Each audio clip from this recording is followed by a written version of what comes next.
以色列即马准备要对哈马斯伫加沙地区的据点发动地面的攻击。另外，埃及也有卡达即马已经有介入协调，哈马斯已经算嘛个放2个妇人人，2个拢是以色列的查某人，一个79岁，一个是85岁坐伙人。以色列即马这边表示，哈马斯会开始放人，就是因为以色列的军事压力造成影响。哈马斯下底卡松的处理，通去网络顶的影片显示。79岁古博甲85岁利弗西兹由后面的历史证书交予国际红十字会人员。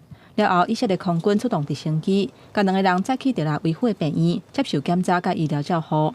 针对这点，当地卡达首府杜海哈马斯前任领袖马夏阿尔强调讲，卡松历史里本来就愿意甲封关起来以色列民众放出来，问题是伫以色列政府的态度。حريصون على أمنهم. إسرائيل هي التي قتلت أكثر من 22 منهم بسبب هذا الدمار.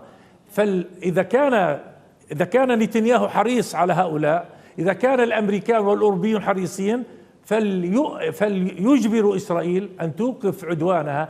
不过，以色列除了持续准备发动地面战，而且空袭伫加沙的哈马斯据点，一个主张哈马斯开始放人，就是以色列施加军事压力的结果。So these people aren't humanitarians, they are bloodthirsty killers.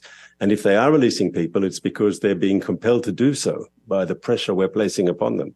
And as that pressure increases, I believe you'll get more people out. 到伫加沙持续受到以色列空袭的时阵，以下双方伫埃及甲卡达的讨论之下，当伫谈判追加50个人质放出来。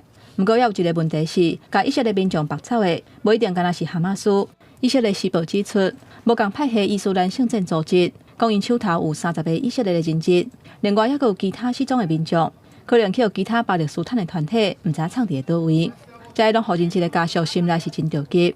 其中画面内底这个挂目镜的查甫囡仔欧哈孟德，23才大满9岁，嘛伫10月初7迄天失踪。不过到底是去有倒一个组织或者是团体绑票，目前拢无消无息。公视新闻，徐家人编译。